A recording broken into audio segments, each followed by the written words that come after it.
Então, esse fenômeno da filosofia cristã, ele desde o início ele é marcado por uma série de peculiaridades.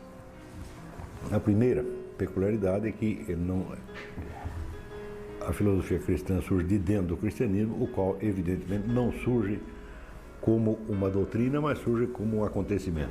Esse é um acontecimento de escala macroscópica, né? Que repentinamente inaugura as bases de uma nova civilização. É claro que o alcance desse acontecimento só foi percebido muito lentamente, justamente à medida em que o cristianismo se expressava sob a forma de doutrina e assim conquistava lá as populações em torno. Mas o fato de que nós hoje tomemos conhecimento do cristianismo como uma doutrina, tá certo? É algo que frequentemente distorce a nossa visão originária. Porque se você examinar o Evangelho, você vai ver que lá não há propriamente doutrina alguma. Tá certo? O que há de uma narrativa de acontecimentos, que são testemunhos, né, que evidentemente trazem uma mensagem doutrinal implícita, mas aí é que está todo o problema. Né? Então, durante alguns séculos, haverá então, um esforço de exteriorização dessa semente cristã sob a forma de doutrina, até tomar a forma que nós conhecemos hoje.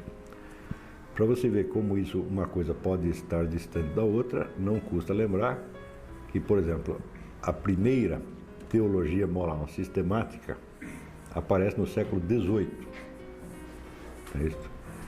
Então, isso quer dizer que até o século XVIII havia, pelo lado moral, diferenças de interpretação enormes, tá certo? Entre uma arquidiocese e outra, entre um padre e outra, entre um teólogo e outro, e só no século XVIII é que se unifica isto.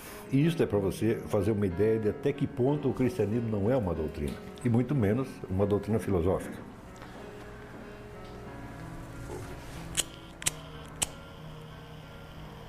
Também é necessário ver que para todos aqueles que participaram desses acontecimentos, o sentido dos acontecimentos era bastante autoevidente e não tinha sequer por que ser formulado em palavras. Essa formulação em palavras só foi surgindo justamente à medida que pessoas que não tinham participado daquilo, ou que pelo menos não comungavam da sensibilidade cristã, faziam perguntas para as quais os cristãos não tinham respostas prontas. Então aí era necessário pensar e transformar, vamos dizer, a vivência direta numa expressão doutrinal, porém ainda fragmentária. Durante toda a fase inicial da filosofia cristã, que é a chamada fase patrística, existem então algumas coisas bastante singulares. Primeiro que os padres da igreja, eles não fazem um esforço para explicar nada, a não ser quando recebem uma objeção. Isso quer dizer que praticamente todos os assuntos da literatura patrística são decididos não pelos padres, mas pelos seus adversários, na medida que estes suscitavam objeções. É a característica principal, né, dos padres. Eles não defendiam o cristianismo, exceto quando atacado. E atacado, evidentemente, nos pontos que chamavam a atenção dos adversários. Então, isso quer dizer que a iniciativa de formação da expressão doutrinária cristã vem dos adversários e não dos próprios cristãos. Tá certo? Isso é o que é inteiramente natural, de vez que se aquelas primeiras gerações ainda estavam impregnadas do impacto dos acontecimentos, né, dos milagres, da ressurreição, etc., etc., para que você vai ter que expor isso aí em doutrina? É um negócio que parecia já estar suficientemente explicado ou desnecessitado de qualquer explicação. Né? Veja, se de fato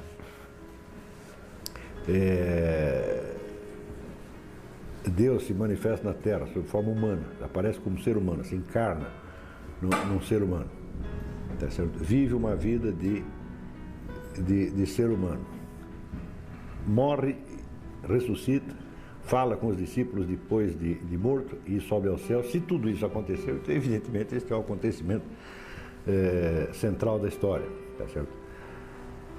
E se é o acontecimento central da história, ele é que é a medida de todas as coisas. Então, quer dizer que as explicações humanas e as doutrinas humanas perdiam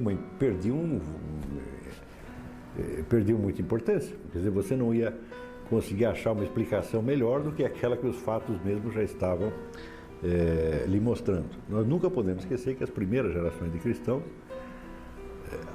ainda têm um impacto, como diz, de quem viu Deus. E quando você viu, bom, acho que não são muitas perguntas que você queira fazer, porque o fato mesmo já tem, vamos dizer, uma força, não digo explicativa, mas uma força de evidência, né? Muito grande. O próprio sentido da palavra revelação quer dizer que algo foi mostrado, tá certo? E aquilo que foi mostrado não precisa ser demonstrado. Não é uma vez que você viu, não tem que explicar que aquilo que você viu existe e o que é, etc, etc. Né? Então, o próprio Cristo, ele quando se apresenta, ele já diz quem ele é e diz o que ele veio fazer. Tá certo? Então, toda a órbita dos acontecimentos humanos perde muita importância em face disso. E nós não podemos esquecer que, afinal de contas, a elaboração de doutrinas, teorias, opiniões, etc., são apenas fatos humanos. Então, nós podemos dizer que existe aí um certo desinteresse doutrinal nessas primeiras gerações, tá certo? A eles lhes parecia muito mais importante atender o apelo de Cristo de maneira mais direta, através da metanoia, da conversão e da adoção de um novo rumo de vida. E isso já os mantinha suficientemente ocupados, tá certo? Então, nós não observamos entre os seguidores de Cristo no começo nenhuma discussão. Então, a discussão surge justamente pelo lado de fora.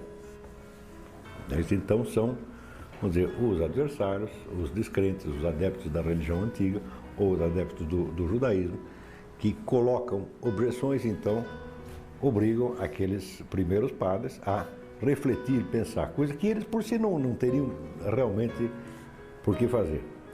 Mas note que isso aí, o fato de a doutrina, a expressão doutrinal cristã, nascer de uma causa, por assim dizer, opositiva, isso é natural porque, no fim das contas, toda doutrina é assim.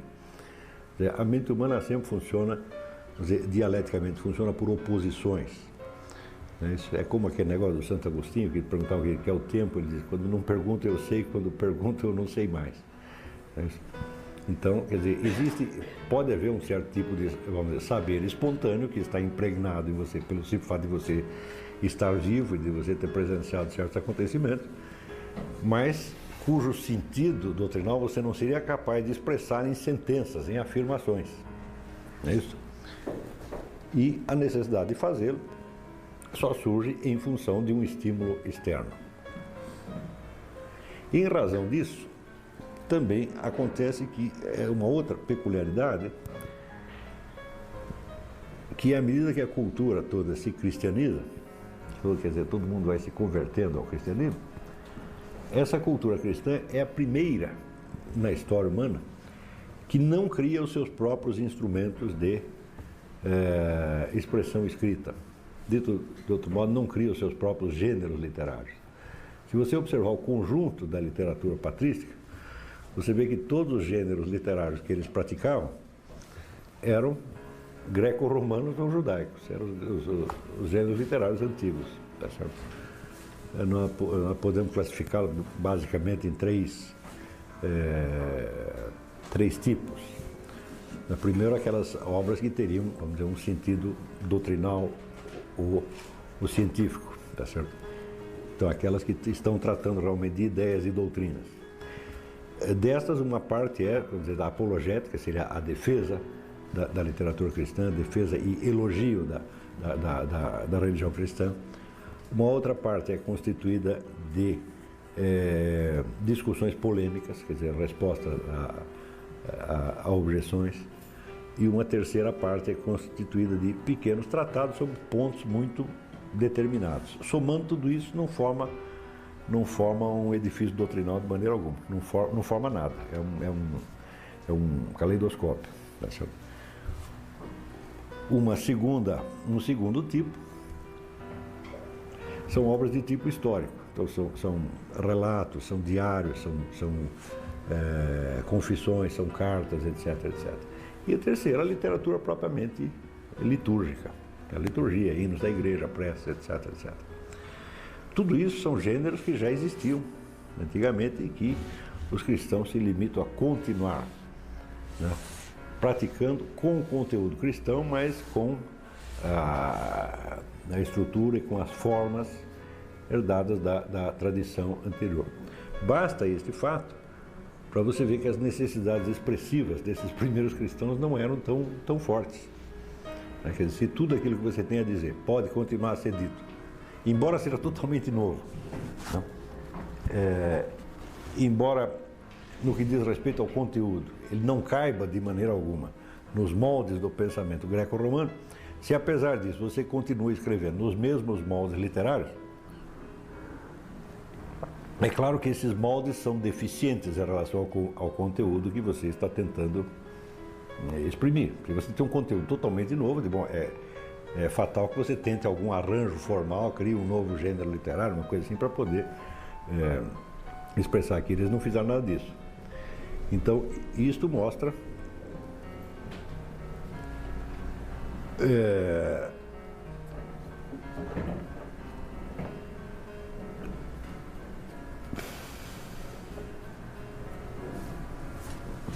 que não havia muita iniciativa de expressão doutrinal por parte deles. O que havia, a maior parte do que se produzia ali era evidentemente a apologética, eram pregações para ver se convertia as pessoas ao cristianismo. Isso aí sim, tá certo? Mas quanto à explicação doutrinal do cristianismo, não havia realmente muito interesse.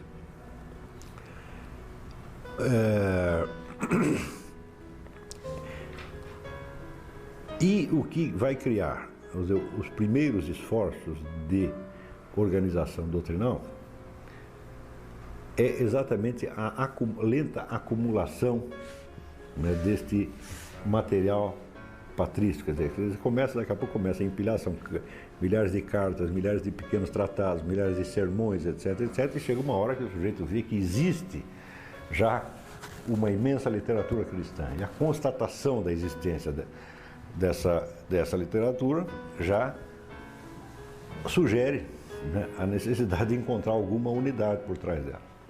Tá certo? E aí nós temos a motivação filosófica propriamente dita, tá certo? Talvez manifestada da sua maneira mais pura, quer dizer, quando eu defini a filosofia como unidade do conhecimento, não unidade da consciência e vice-versa, né?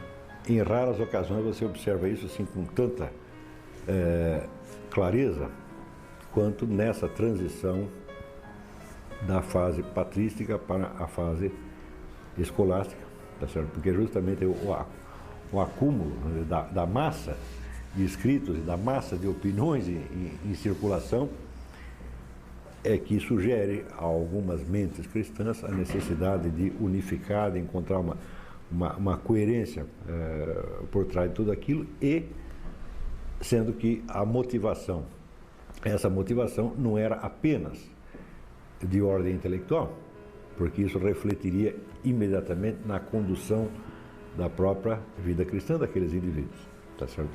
Então tratava-se novamente de coerir o conjunto do conhecimento para encontrar, vamos dizer, um modo de existência pessoal, tá certo? Que traduzisse aquilo, né, sob forma de vida humana, de biografia humana, tá certo? De tal modo que esta vida, assim conduzida, retroativamente esclarecesse aquele mesmo conteúdo que havia inspirado, tá certo? Então você tem esta interpenetração da ideia de unidade de conhecimento com a ideia de unidade da consciência e, portanto, também unidade da própria conduta, tá certo? Então podemos considerar essa uma motivação filosófica genuína, tá certo? Porém,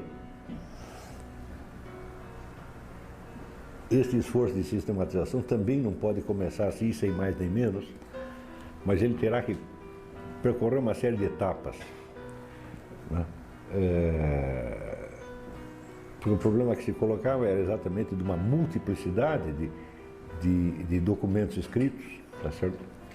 Sem contar, vamos dizer, o próprio Evangelho, sem contar o que havia sobrado de depoimentos orais transmitidos pela própria tradição da Igreja, a qual a Igreja deu sempre quase tanta importância quanto aos Evangelhos. Tá certo? Então, diante de tudo isso, o que fazer? Você não pode permitir, vamos dizer, a simples continuação da acumulação quantitativa, porque daqui a pouco você já não sabe mais se aquilo que você está pregando é cristianismo ou não. Não é isso? Então, é natural a tentativa de encontrar alguma ordem por trás de tudo isso. Mas a ordem que você vai encontrar, em primeiro lugar, tem que ser uma ordem puramente material, que é a ordem dos próprios documentos. Quer dizer, você vai ter que juntar os documentos, classificá-los, colocar a data de cada um, saber de onde veio. Entendeu? Isso aí já é trabalho para muita gente durante muito tempo. Tá certo? Então nós temos aí na formação desse começo da escolástica, né, uma fase que nós poderíamos denominar quase que a fase filológica, que é de você reunir e ordenar a documentação, tá certo? E separar os documentos válidos dos documentos inválidos, tá certo? Enfim, você delimitar qual é o campo, né, material em cima do qual depois você vai fazer a sua tentativa de sistematização. Porém, uma vez reunido e ordenado esse material, o que já implica problemas absolutamente medonhos, tá certo, de interpretação de texto, porque aí já tinham passado 5 ou 6 séculos, né? Então,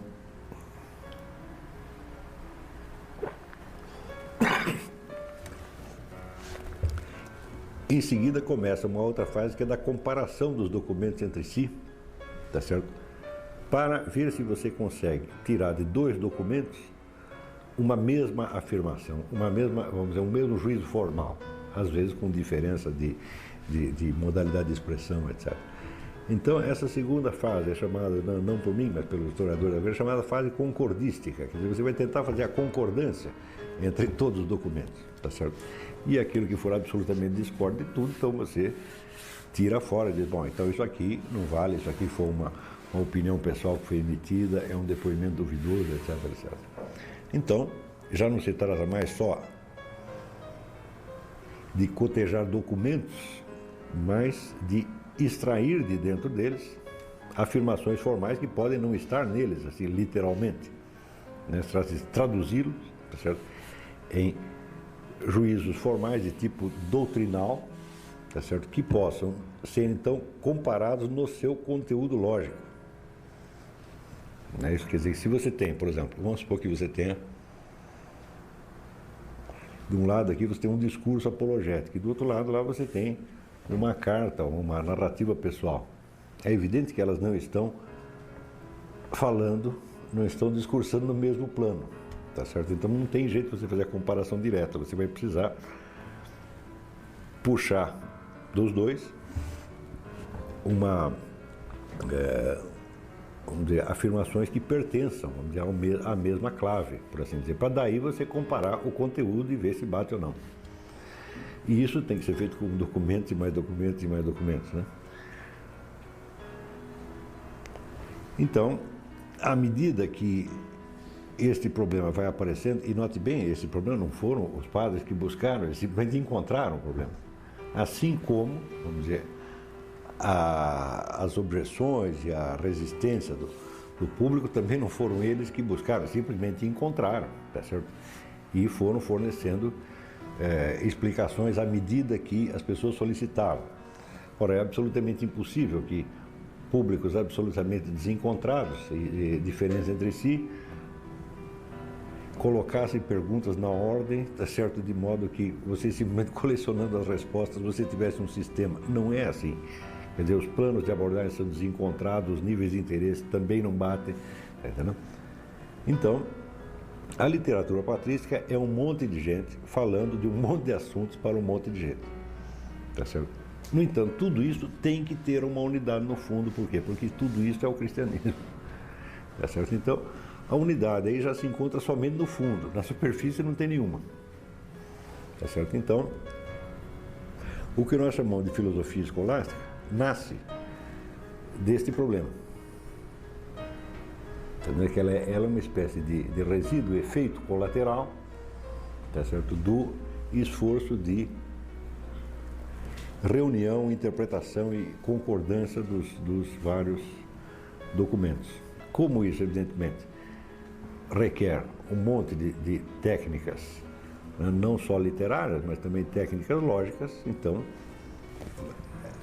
acaba se tornando necessário você adestrar as pessoas para essas técnicas, tá certo? E é aí que começa, vamos dizer, a surgir o reaproveitamento, né, do legado filosófico grego, tá certo? O sujeito decisivo aí eu já falei para vocês, era Boécio, né, que é tido geralmente como o primeiro dos escolásticos, tá certo? Então, é o indivíduo que reúne os materiais gregos que tinham sobrado sobre lógica, tá certo? E dá àquilo uma formulação escolar para o treinamento dos padres, tá certo? Mas é claro que isso é só um aspecto pequeno do trabalho a ser feito. Vamos dizer, isso seria somente a preparação técnica de um aspecto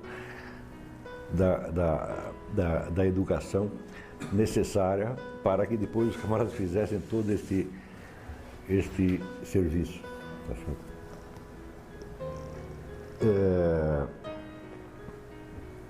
Como isso também é uma obra coletiva, então é necessário você assegurar de geração em geração, quer dizer, a continuidade da compreensão daquilo tudo. Quer dizer, se nós estamos trabalhando aqui para juntar a literatura cristã e lhe dar uma formulação coerente, mas o sujeito que está fazendo isso mora no meio do caminho, o outro que vai continuar também tem que ser adestrado para poder continuar trabalhando dentro de uma linha coerente.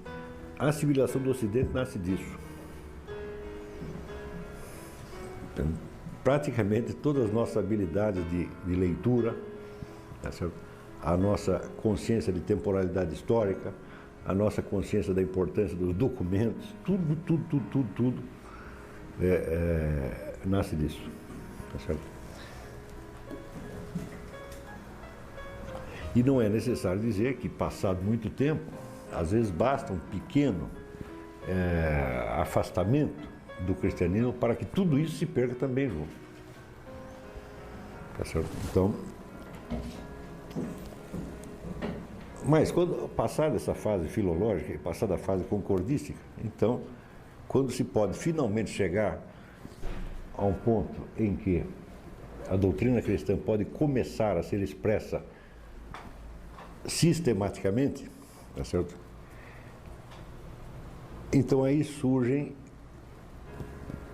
novos problemas ainda piores, tá certo? Em primeiro lugar, acontece a possibilidade de que as sínteses que sejam sempre que você vai sintetizar uma massa de material heterogêneo, você tem que encontrar os princípios, você tem que ter os princípios em função dos quais você vai fazer a síntese. Quer dizer, a síntese não aparece sozinha. Tá certo? Você tem que ter uma razão de sintetizar assim e não assado. Tá certo? Então, o primeiro princípio que é adotado para isso é um pressuposto de que o conteúdo dos evangelhos e o conteúdo de toda a mensagem cristã e de toda a documentação cristã deve ser racional, de algum modo. Ou seja, deve poder ser expresso de maneira racional e podendo ser discutido e provado de maneira racional. Esse é o primeiro ponto. Tá certo? Esse princípio ninguém tinha pensado até então. Durante séculos, isso aí nem tinha passado pela cabeça dos cristãos. Tá certo? Se era racional ou era irracional, a questão não existe. Mas, de repente, bom, nós vamos ordenar isso aqui e botar uma síntese. Então, como é que nós vamos fazer isso aqui? Se vamos fazer sob forma de doutrina, então o modelo de doutrina que nós conhecemos é o modelo que nós herdamos de Platão e Aristóteles. Então, temos que expressar isso mais ou menos como eles expressariam, tá certo? Então, é evidente que a doutrina tem que ter uma organização lógica, partindo de princípios que ou sejam vamos dizer, logicamente sustentáveis, ou sejam documentalmente sustentáveis com base no primeiro testemunho, que é o próprio Evangelho. Tá certo? Acontece que este pressuposto implica um outro mais profundo. Se o conjunto da revelação cristã é racional, tá certo? E a revelação cristã é o que o próprio Cristo trouxe, tá certo? E Cristo é o próprio Logos Criador, é a própria força instituidora da realidade. Isso significa que a realidade como um todo também tem que ser racional.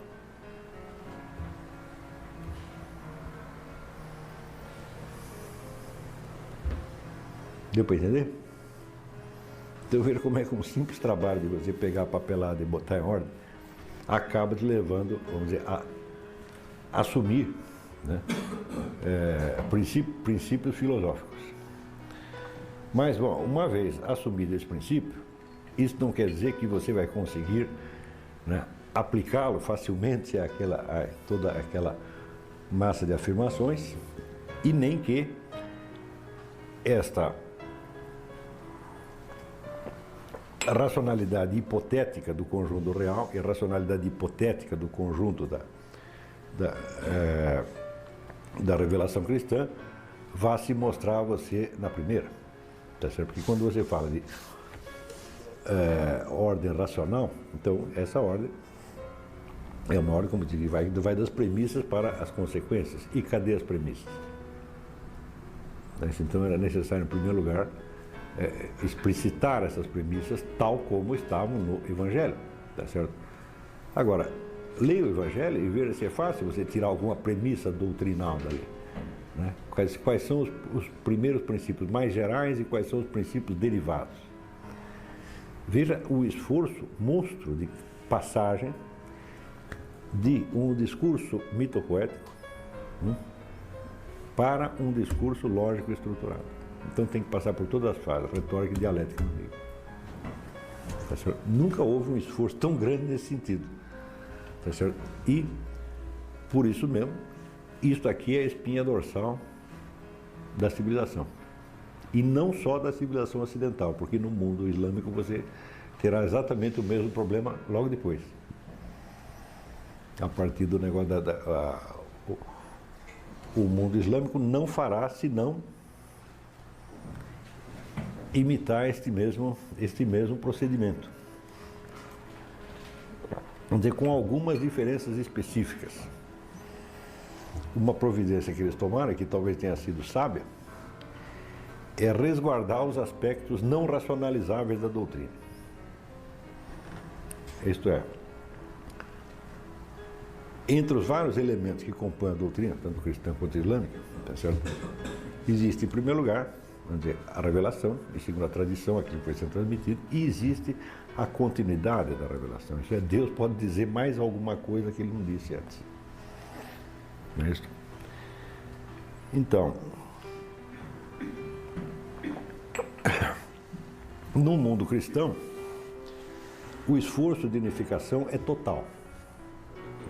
E no mundo islâmico é parcial. Existem várias tentativas diferentes.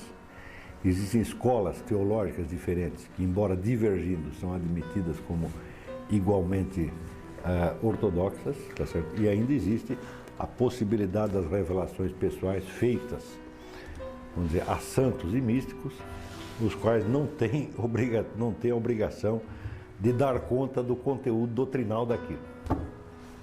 Está entendendo? Então, isso quer dizer que ele pode enunciar a revelação que lhe foi feita, mesmo que ninguém entenda. Está entendendo? Então, quando isso acontece, estas sentenças são colocadas à margem da discussão teológica, tá certo? E elas podem ser aceitas por quem assim deseja. Isso no mundo islâmico, né? Tá certo? Mas isso foi assim lá, porque lá não existe esse negócio chamado igreja, não existe uma instituição chamada igreja. Quer dizer, no mundo islâmico você não tem clero. Quer dizer, todo muçulmano é um clérigo, é o sacerdote da sua própria família, tá certo? Então, mas como no Ocidente, você tem a organização centralizada e hierárquica, né? Então também o esforço de sistematização tem que ser um só, unificado, tá certo? E a doutrina que se obtiver tem que ser uniforme para todos, tá certo? A trabalheira, que é esse negócio, para vocês terem ideia de uma trabalheira, é só vocês lerem algumas atas de concílios, tá certo? Você vê que a elaboração começa no nível, vamos dizer, dos estudiosos, dos filólogos e dos teólogos, tá certo? E depois, você pode chegar em certas dúvidas que você não consegue resolver naquele plano e que requeram decisões doutrinais. Então, essas decisões, quem pode tomar? Somente a autoridade eclesiástica. Então, você vai lá para o cardeal, mas se o cardeal não sabe, então vai ter que perguntar para o concílio. E se o concílio não souber? Daí o concílio consulta o Papa. E se o Papa não souber? Daí o Papa pergunta para Deus. Então, a função básica do Papa é essa. O Papa existe sobretudo para ele. Ele é o sujeito que, se ninguém mais souber, então ele vai ter que ajoelhar lá e ficar rezando até Deus falar alguma coisa para ele. Enquanto não falar, ele não pode abrir a boca.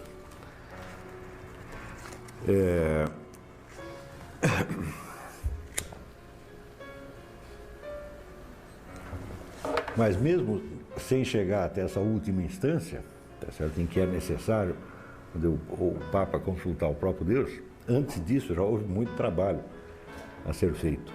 E como eu disse, vamos dizer, quando termina a fase filológica e concordística, né, quer dizer, da simples comparação dos documentos 2 a 2, e vai começar essa fase da sistematização, aí é que o cristianismo, pela primeira vez, cria o seu primeiro gênero literário. O gênero literário é o que se chama a Suma. O que é a Suma? A Suma é um compêndio, tá certo, organizado, tá certo, da doutrina cristã. O fato mesmo de que existam várias sumas mostra como não é fácil fazê-las, porque se tivesse acertado na primeira, teria uma só. Não é isso?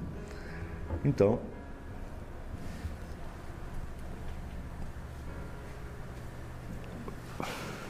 mas até chegar à Suma ainda vai correr um pouco mais de tinta aí. Uma vez adotados esses dois pressupostos, isso é, de que o conteúdo da revelação é racional e de que, portanto, o universo é racional, tá certo?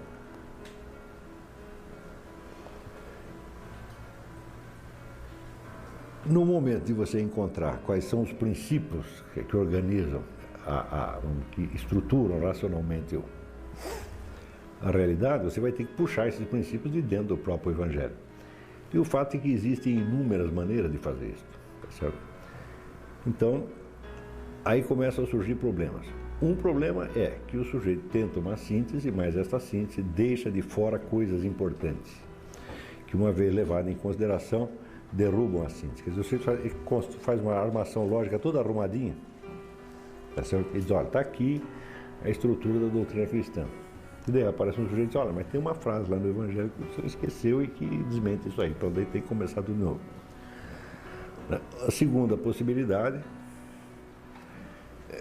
de erro é o erro de perspectiva. Quer dizer, o indivíduo não hierarquizou as coisas direito, ele colocou elementos acidentais no centro e o essencial fora. Isso aí também pode acontecer o tempo todo, e pode acontecer simples erro de interpretação, quer dizer, o sujeito entendeu errado. Tá certo? E daí é que começa a haver a pululação das heresias. Heresia é o quê? A heresia é uma doutrina cristã. Quer dizer, para uma doutrina poder ser considerada herética, ela tem que ser cristã em primeiro lugar. Não é isso? Quer dizer, uma doutrina total. Você não pode dizer que o budismo é uma heresia. Entendeu? Não, o budismo é outro negócio, é outra religião. Entendeu? Agora, uma heresia é uma falsa doutrina cristã. Quer dizer, uma falsa versão, né, da doutrina cristã. Ora, a possibilidade dessas do aparecimento de heresias é enormemente vasta, pelo simples fato de que o material básico que você tem, que é o Evangelho, é um discurso mitopoético, que tem por si mesmo várias camadas de sentido. Eu estou dizendo essas coisas para vocês terem ideia, vamos dizer, do monumento de trabalho intelectual que esses camaradas fizeram. E como sem isso nós não seríamos absolutamente nada até hoje. Né? Então, na passagem do mito poético para o discurso lógico, né, a própria pluralidade de sentidos possíveis tem que ser articulada de algum modo, tá certo? Que acabe sendo convergente para os princípios que você está querendo estabelecer. Isso também não acontece por si. Isso tem que ser encontrado, depurado um a um, tá certo? Então, mais ainda, dentro do Evangelho, como o discurso mitopoético, existe um monte de expressões paradoxais. É só você vasculhar um pouco ali e você encontra, tá certo? Vamos dizer, a própria doutrina da Trindade, não é isso? Quer dizer que Deus é uma essência sob a forma de três pessoas, três hipóstases, três personificações, que permanecem inteiramente distintas sendo uma só. Bom, aí você já tem um problema dialético monstro, não é isso? Segundo, você tem o problema da encarnação. O que quer dizer o verbo se fez carne? Nós podemos entender isso, por exemplo, poeticamente. Nós podemos entender que aquilo que num certo plano de realidade é um indivíduo humano, num outro plano é um discurso.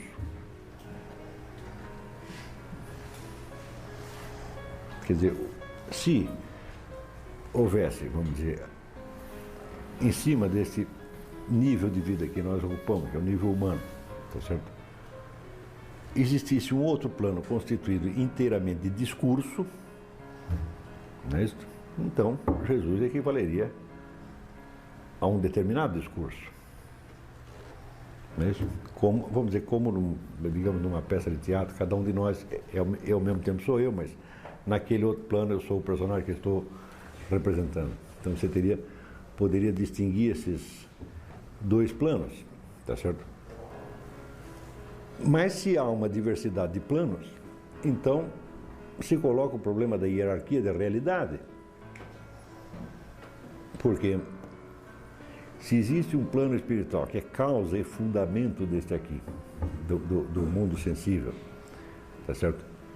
Então, em que sentido o Jesus Cristo carnal, tá certo, é tão real quanto o Jesus Cristo considerado como Logos, como Verbo divino? E aí já surgem 1000 explicações diferentes. Agora, veja que coisa, o lado mais dramático da história. Todos os indivíduos que conservavam dentro de si, através da tradição, o eco do impacto originário da presença de Jesus Cristo, tá certo? Nós podemos dizer que sinteticamente e compactamente eles sabiam a solução de tudo isso, mas não sabiam verbalmente.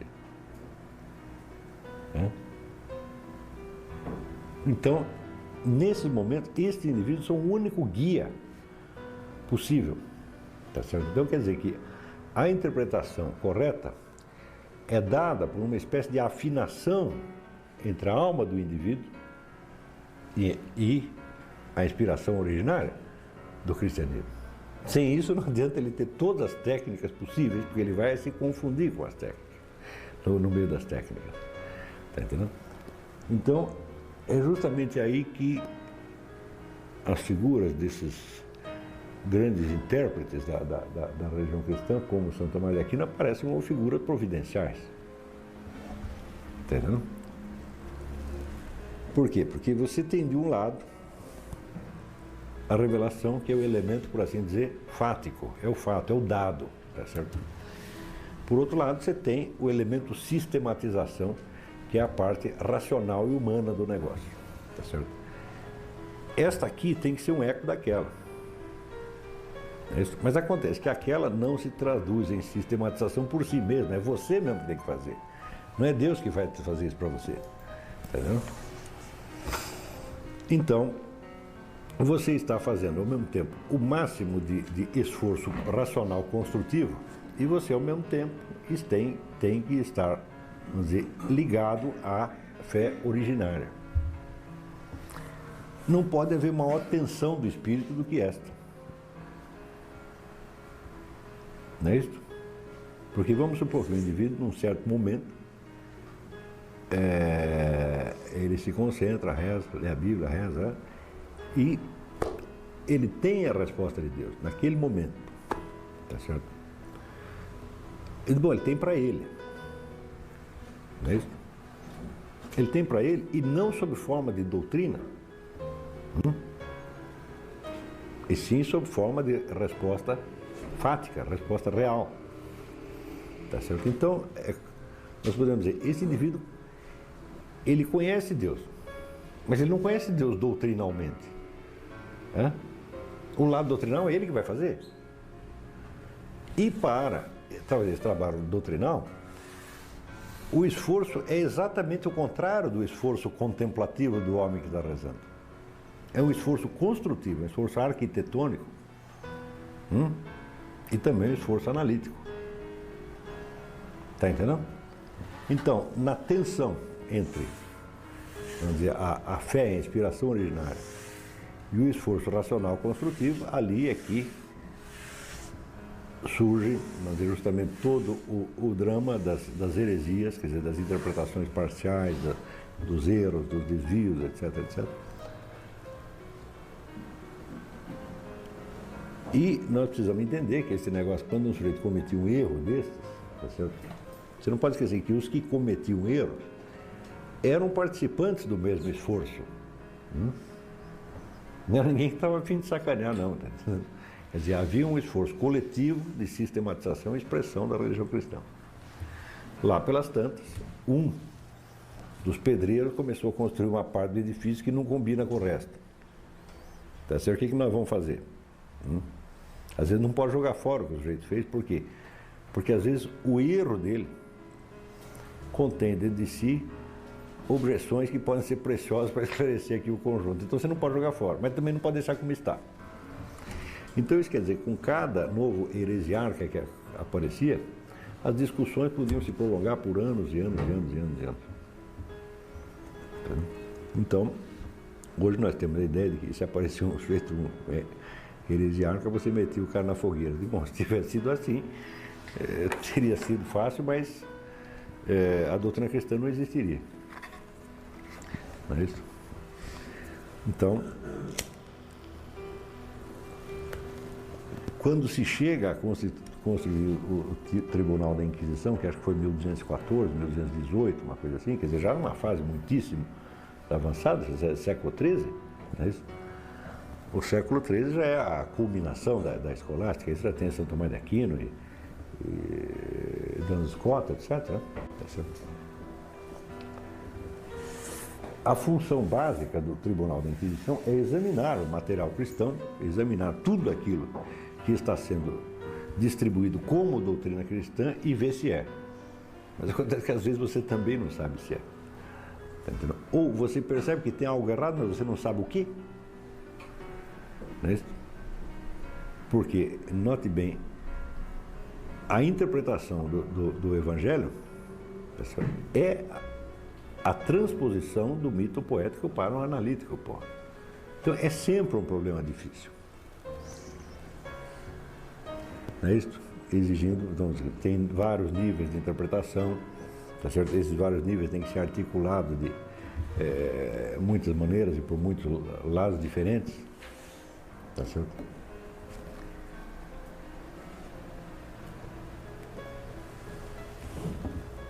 Note que se você der um salto de 10 séculos em cima disso, e você chegar ao século XX, você verá que no domínio, por exemplo, do direito, somente no século XX aparece um sujeito que diz que o edifício do direito tem que ser todinho racional e baseado na premissa única, que é o negócio do Kelsen com a norma fundamental. Então, também a mim me parece óbvio que se não tivesse havido todo este gigantesco esforço, ninguém também teria pensado nisso. Tá certo? Isso quer dizer que toda a escolástica é uma imensa aposta nas possibilidades da expressão racional humana de um conteúdo divinamente revelado. Tá certo? Quer dizer, é a aposta mais difícil que pode haver.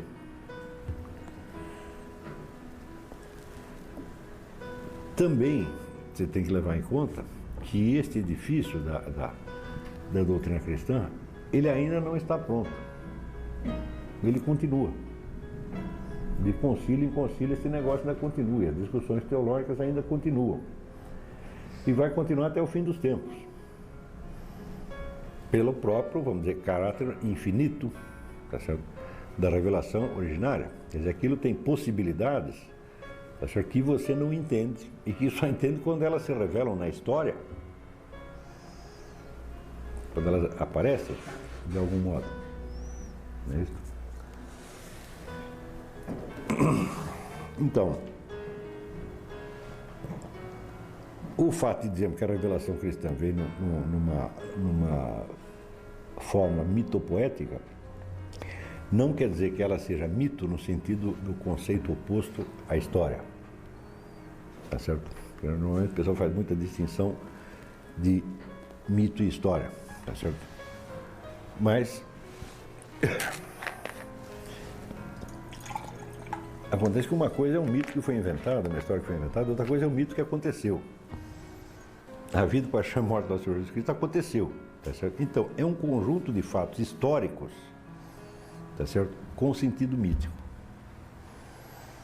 Tá certo? Então, sempre que isso acontece, você tem ali compactado um conjunto de possibilidades cujo desdobramento temporal será a história de uma civilização. É isso? Então,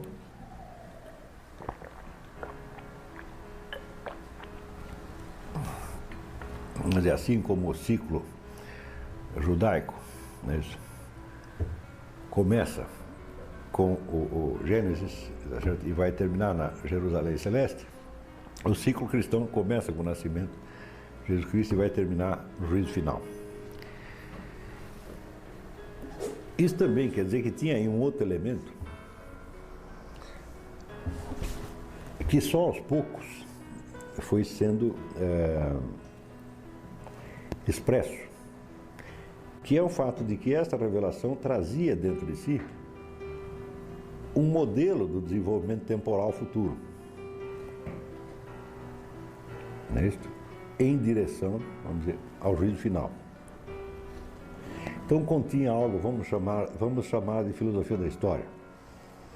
Tá certo? Mas também não é exato dizer qual é a filosofia da história, porque tinha uma semente mitopoética de múltiplas filosofias da história possíveis, todas igualmente cristãs, tá certo? Das quais a primeira expressão é a de Santo Agostinho no livro A Cidade de Deus, tá certo? Porém, esta possibilidade, que Santo Agostinho é o primeiro a explorar, ela fica mais ou menos entre parênteses durante algum tempo, tá certo? E o problema da filosofia cristã da história só vai voltar a se colocar muito tempo depois. Isso é para vocês terem ideia de como o edifício doutrinal não está pronto. Nós podemos dizer taxativamente que não existe uma filosofia cristã da história. Não existe uma doutrina cristã da história. Tá certo? Existe a possibilidade de uma, tá certo? Existe a semente de uma que está dada no próprio Evangelho. Afinal de contas, o Evangelho diz que as coisas começaram assim e vão acabar assado. Tá certo? Como isso deve ser interpretado? Mas qual é, vamos dizer, se este é o arcabouço eterno da história humana, tá certo? Como é que isso se traduz nos termos da história real? Por exemplo, veja o problema que isto coloca instantaneamente para a própria igreja como instituição. Quer dizer, se a igreja tem que durar no tempo, quer dizer, se o juízo final não é para amanhã, porque as primeiras gerações cristãs achavam que ia ser rapidinho, tá certo? Se o juízo final não é para amanhã, tá certo? Então a igreja passa a ter um papel que se prolonga no tempo. É isso? Qual é o papel da igreja? É tirar essas pessoas deste mundo e voltá-las para o outro? Sim, poderia ser. Porém, até lá elas têm que estar crescidinhas. Não é isso? Então você vai ter que alimentá-las, vesti-las, educá-las, prepará-las, etc. Eles dão um meio de subsistência enquanto isto. Tá certo? Então, vamos dizer, a igreja, enquanto simples portador da revelação, é uma coisa, e a igreja, enquanto força historicamente atuante, é outra. Qual é a articulação delas? Você sabe? Eu não. Nem você sabe, nem eu, tá certo? Mas esse já é um outro problema que a filosofia escolástica inteira nem mexeu. Ficou lá com Santo Agostinho e depois, muito mais tarde, no século XX,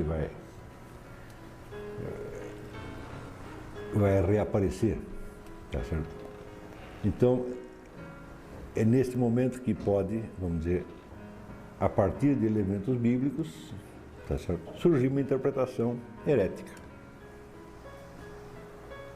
Não é isso? Mesmo não tendo a interpretação certa, ou seja, nós não temos a doutrina cristã da história, tá certo? Mas o sujeito pode propor uma que a gente perceba que não é a certa. Não é isso? Mas você vai perceber, claro, de maneira obscura. Não é isso? Então, veja que um teólogo cristão no século XX é colocado de novo na mesma situação dos primeiros padres. Ele é obrigado a desenvolver um aspecto da doutrina no qual ele não tinha pensado ainda, que ele não tinha ainda, para responder, tá certo, a uma versão herética que se adiantou e veio primeiro.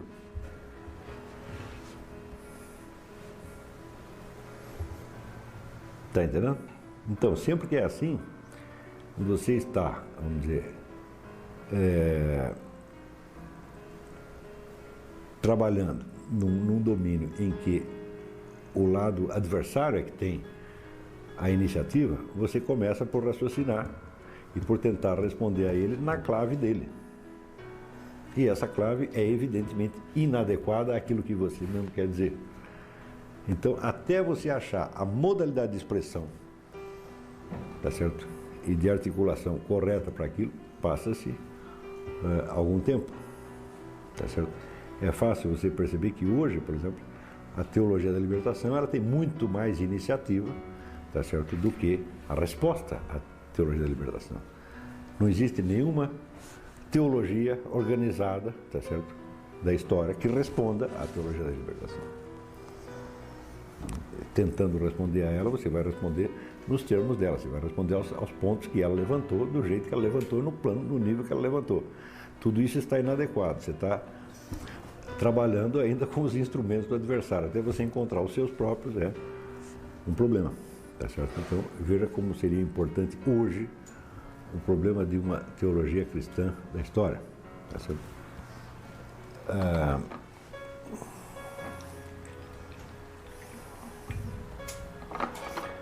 Mas a diferença básica, vamos dizer, da revelação cristã para a teologia da libertação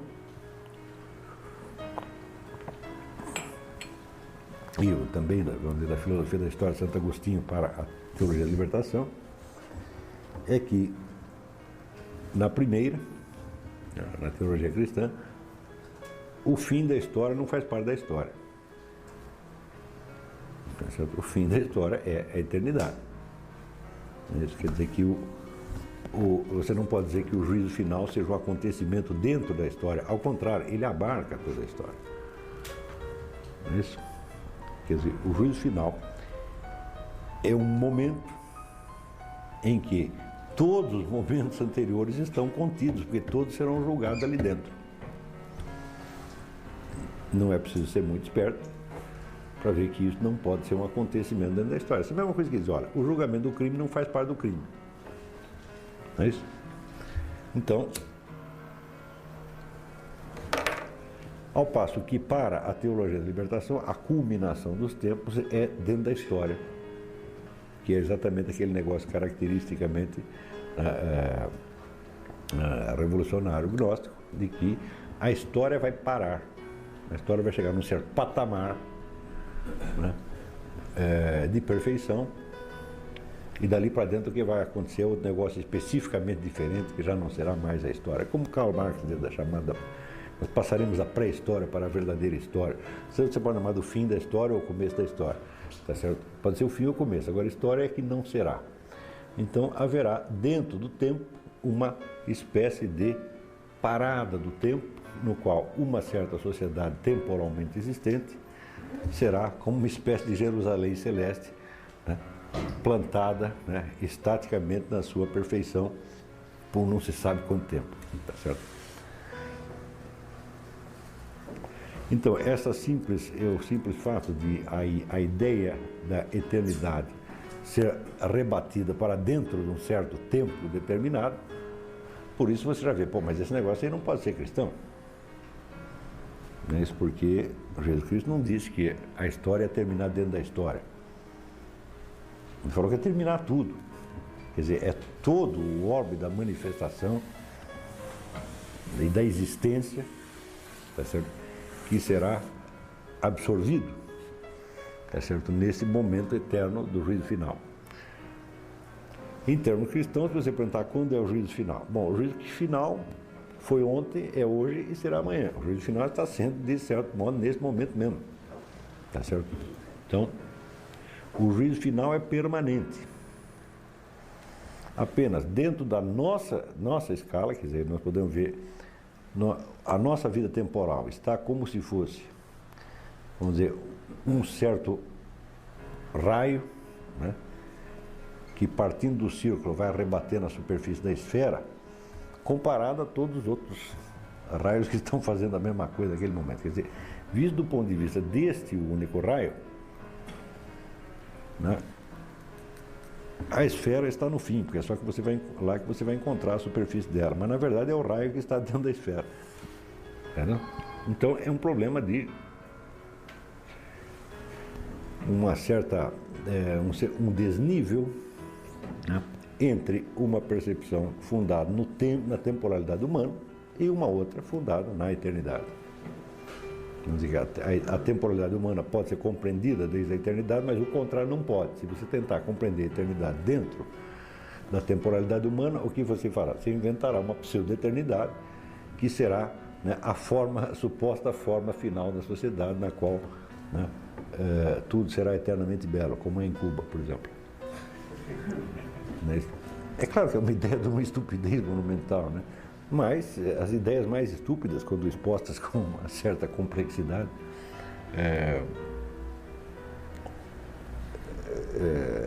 embora se tornem mais estúpidas ainda, por causa disso mesmo, elas criam dificuldades e bloqueios sem fim.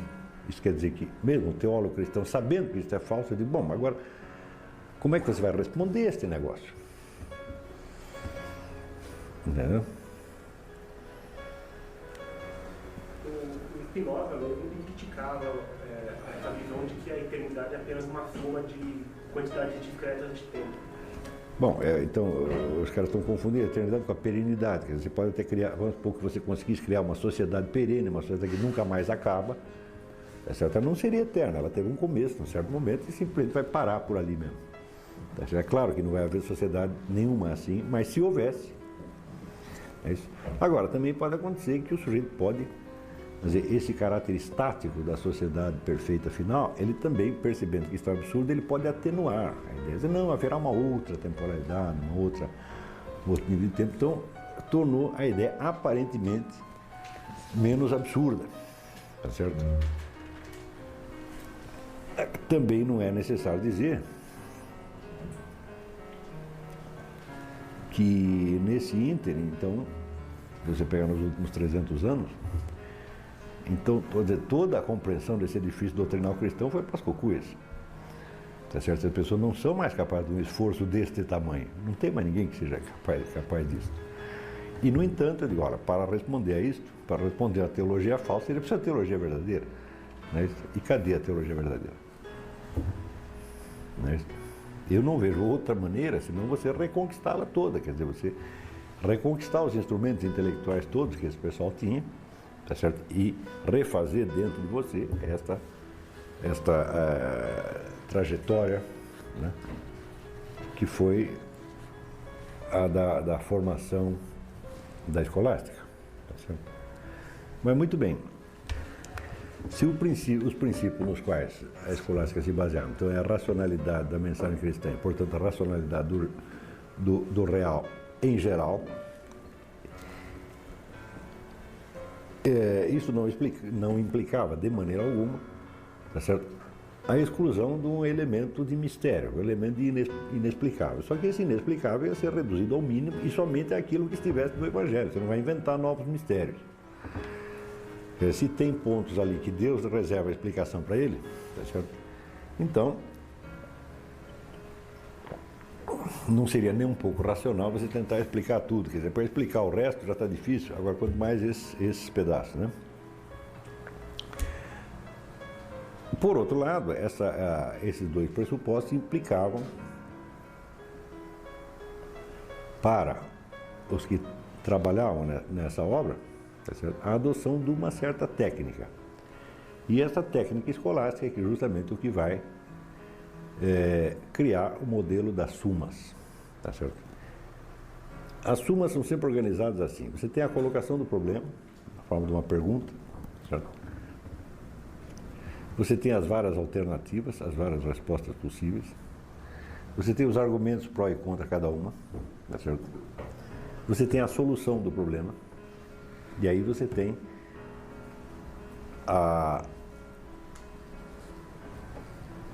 crítica final das soluções que foram, vamos dizer, abandonadas, que foram impugnadas, tá certo? Então, vamos dizer, cada capítulo de uma suma é organizado assim. Tá certo? Sendo que a conclusão final dele, então, servirá de premissa para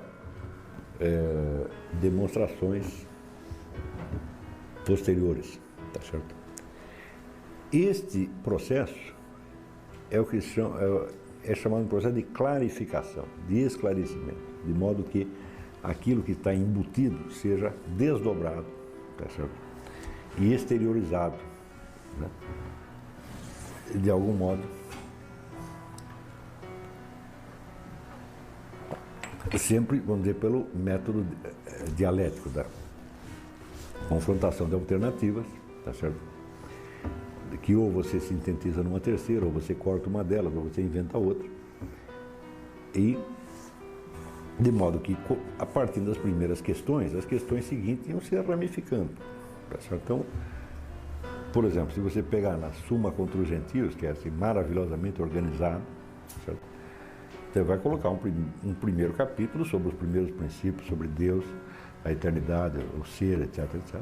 E depois vai descendo para questões cada vez mais detalhadas e particularizadas, tá certo? Sobre todos os princípios secundários que estruturam isso até você chegar em questões da vida prática, moral, etc, etc, etc. Tá certo? Tudo isso tem que estar tudo articulado. Não é um discurso linear. Porque você tem diversas questões iniciais, essas questões iniciais, elas se entremesclam, depois as conclusões delas vão sendo mescladas, tá certo? E a única imagem física que você pode fazer disso é justamente a imagem do que surge mais tarde como arquitetura gótica. Na arquitetura gótica também, se você parte do topo, tá certo, da catedral, você vê que ela se estrutura como um processo de ramificação, de desdobramento, como se fosse um quadro sinótico, um conjunto de chaves, tá certo? Mas tem uma chave aqui, tem outra aqui, e as duas se entremesclam no meio, tá certo?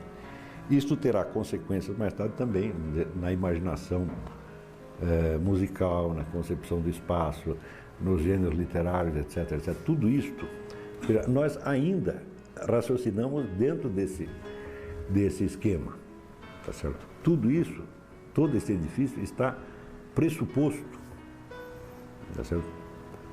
Digamos, por exemplo, na organização das nossas gramáticas, está pressuposto, vamos dizer, na organização de qualquer estrutura empresarial, por exemplo, né? Então, quer dizer que isso é realmente a espinha dorsal da humanidade, tá certo? Se você quiser saber por que a civilização do Ocidente se impôs a todas as demais, eu digo só por causa disso. Ela tem unidade orgânica, as outras não tinham.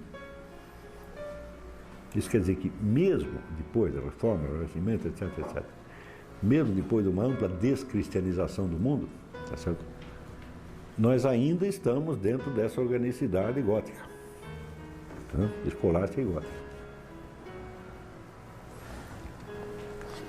Eu não sei o que aconteceria se isso fosse perdido ou esquecido de todo, tá certo? Mas na passagem para a filosofia moderna, nós observamos já algumas catástrofes cognitivas que surgem da perda de percepção dessa organicidade, tá certo? Perda, evidentemente, que não é vivenciada como tal pelos personagens que a vivenciam. A explicação que eles dão do que está acontecendo é outra completamente diferente. Então,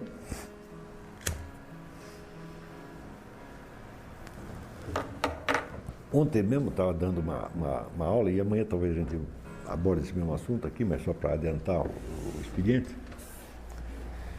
Só para dar um exemplo da transição do escolástico para o moderno, tá certo? Quer dizer, para compreender uma certa filosofia, nada melhor do que você ter ideia do que veio antes e do que veio depois. Quer dizer, nós vimos o antes, agora, se nós perguntarmos, e o capítulo seguinte? Você tem no capítulo seguinte, você tem um contraste, tá certo? A escolástica, seguindo Aristóteles e adaptando e aperfeiçoando enormemente, tá certo? Porque as explicações de Aristóteles também são enormemente compactadas e obscuras, tá certo? E nos comentários de Santo Tomás de Aquino Aristóteles, que é talvez a melhor obra dele, o Aristóteles aparece todo organizado como uma igreja gótica. Você tem 1000 chaves, as chaves vão se entremesclando, ou seja, aquilo tem uma estrutura polifônica, na verdade. Isso. É curioso a gente falar de polifonia, porque durante todo o período gótico, né, o canto é o canto gregoriano, ele é monofônico, tá certo? Mas a arquitetura já era polifônica, então a polifonia já estava dada na estrutura da igreja.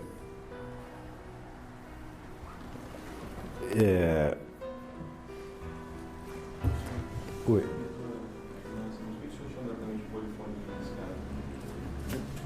Várias melodias simultâneas que têm que se articular de algum modo, né? O canto gregoriano o coral podia ter 1.500 pessoas e todos cantar exatamente a mesma melodia. Né? Mas pressupondo essa unidade hierárquica. O quê? Essas várias melodias pressupõem que estejam organizadas de acordo com essa unidade hierárquica, ou seja, do mais alto para cima. Se não tiver, não soará com polifonia, mas apenas com mixórdia, se não tiver nenhuma conexão entre elas. Sim, o pessoal até tentou no século XX, vamos ver para ver o que dá, mas não dá nada. Mas essa conexão poderia existir, mas não você vai ser hierárquica. Se você tem várias melodias, você tem essas várias chaves, e elas vão se entremesclando. Tem uma melodia aqui, outra aqui, mas dentro vão misturar. Você pode até tocar, por exemplo, uma em sequência a outra, tocar uma, depois tocar outra, depois tocar outra. Agora eu vou misturar para ver o que dá. Tá certo? Então é exatamente assim, é como você tem as várias torres da igreja, né? Então você tem as várias chaves que vão descendo, mas lá para baixo elas vão cruzar. Né? Então,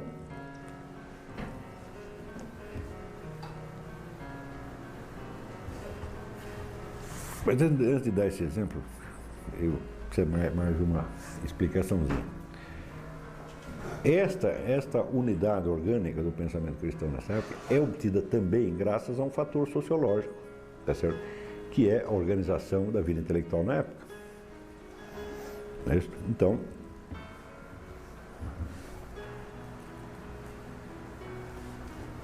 a casta dos intelectuais medievais era constituída inteiramente de pessoas dedicadas a esta função. Quer dizer, a coisa era tão complicada, que você tinha que estar continuamente reciclando as novas gerações para preparar novos indivíduos para poder continuar aquilo. É uma espécie de uma gigantesca, né, polifonia doutrinal que pode continuar por muitas gerações e que de fato continua até hoje, né?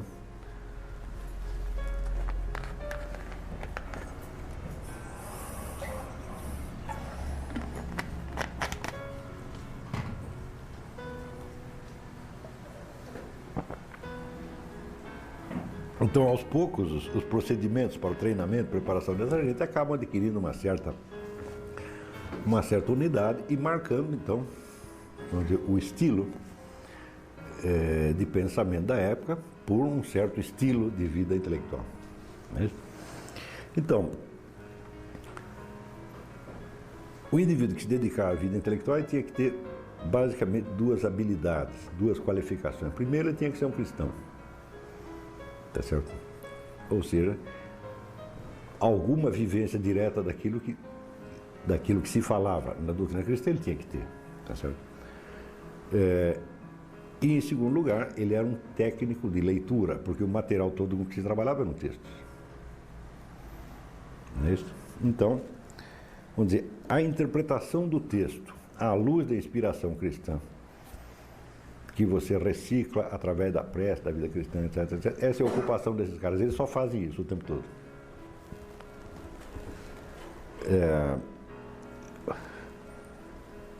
O que significa que havia, desde logo, vamos dizer, uma imensa comunidade de objetivos para todos esses indivíduos. O que também significa que todos sabiam do que todos estavam falando.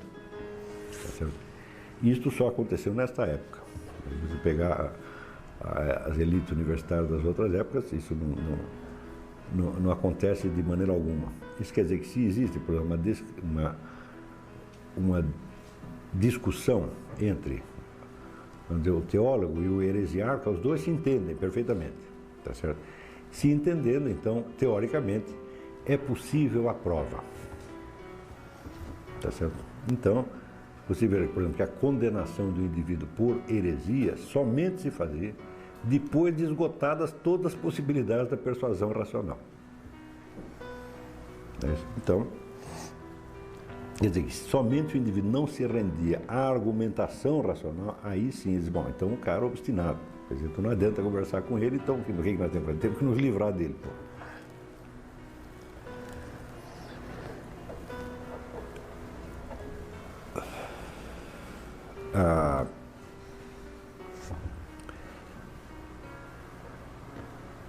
Isso também quer dizer que a arte, vamos dizer, da interpretação de textos aí chega a requintes, tá certo? Que hoje as pessoas não conseguem imaginar.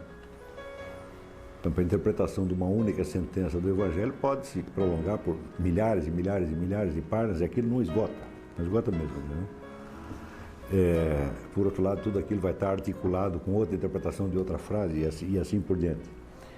Quer dizer, você tem um esforço permanente de unificação de todo o conhecimento na alma do próprio teólogo, isso é, do próprio cristão. Então, vamos dizer, mas isso é a filosofia no seu estado mais puro. É a unidade do conhecimento na unidade da consciência e vice-versa. Tá certo? Isso se observa em todos os filósofos, todos sem exceção. Tá certo? do período, né? O fato de que houvesse uma língua internacional e o fato de que as universidades se compusessem de um público que vinha, tá certo, de vários países, de várias classes sociais, etc., etc., fazia também que a aquisição da condição de estudante, de intelectual,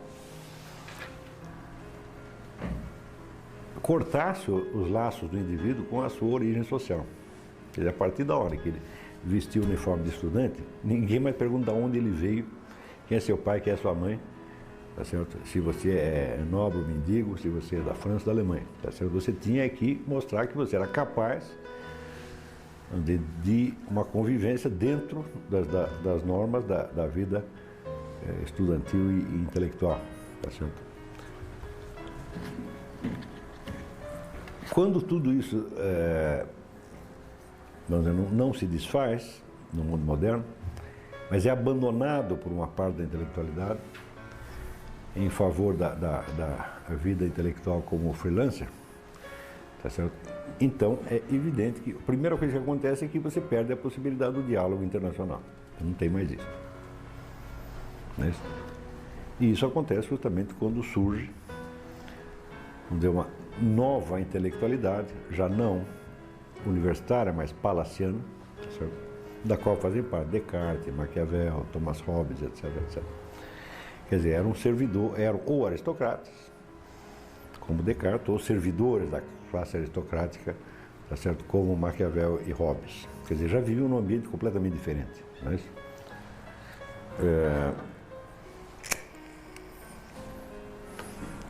E evidentemente também as suas regras de convivência com as pessoas eram muito diferentes. Por exemplo, você veja que qualquer livro de filosofia medieval que você lê, que geralmente começa como uma invocação a Nosso Senhor Jesus Cristo, a Virgem Maria, alguma coisa assim. E a partir do século XV, XVI, os novos livros de filosofia começam com um exórdio que geralmente é puxação de saco de algum rei, nobre ou príncipe que deu dinheiro para você escrever aquilo. Basta isso para você dizer, virou bagunça. Está entendendo? Quer dizer, começou aí a corrupção. Não é isso? Então, não havendo mais a condição do diálogo internacional, tá certo? Então você não tem mais a fiscalização sistemática. Né? Você não pode esquecer que dentro da universidade medieval, o que quer que você dissesse, você dizia para toda a congregação. Tá certo? Então ia aparecer muita gente discordando, reclamando, e aí ia ter que, em algum acordo ia ter que chegar ali. Né? Até que chegava, o sujeito quando alcançava a culminação da sua carreira de professor, então ele era convidado, né, a fazer uma sessão do que ele chamava Questiones quodlibetales, quer dizer, é pergunta sobre o que quer que seja. Tá certo? E o sujeito ficava na frente de toda a congregação, professores e estudantes, e tinha que responder bem a qualquer pergunta sobre qualquer coisa. Quer dizer, era uma monstruosidade, evidentemente. Quer dizer, todo o conjunto dos conhecimentos que tinha ali dentro, você tinha que demonstrar que dominava. É claro que era um universo de conhecimento mais limitado que hoje, mas mesmo assim era um negócio monstruoso. Então, as próprias questões quodlibetales mostravam, vamos dizer, a unidade de preocupação, né, da universidade. A universidade não queria dizer outra coisa, tá certo? Senão o conjunto dos estudantes e professores. Mais tarde vai se interpretar como universitas literarum ac scientiarum, quer dizer, universidade das ciências e das letras, mas isso é um sentido posterior. No começo, a universidade quer dizer apenas o universo dos estudantes e professores, tá certo?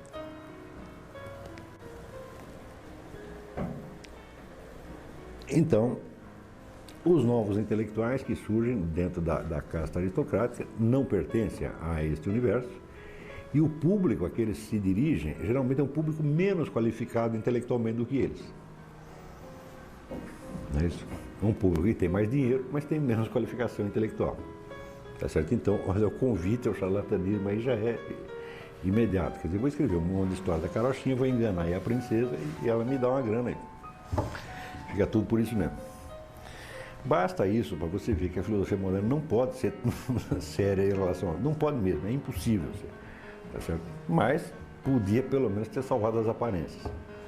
Mas para você ter ideia de como é que a coisa muda repentinamente, você pode comparar, por exemplo, a teoria da percepção que os escolásticos defenderam a partir de Aristóteles e qualquer das teorias da percepção que aparecem em seguida. Então, ontem estava no Rio de Janeiro estudando uma par de Hobbes sobre a percepção. Os escolásticos de Aristóteles diziam o seguinte, diziam que todo objeto ele tem em si, vamos dizer, articulada, uma multiplicidade de formas simultâneas. Tá certo? Por exemplo, se você pega um sapo, ele tem a forma, né, espacial de sapo e por isso mesmo ele tem, considerado num outro plano, ele tem a forma visível de sapo. A forma visível não é a mesma coisa que a forma espacial. Mas estão juntas, não são separáveis. Ao mesmo tempo, ele emite um som de sapo.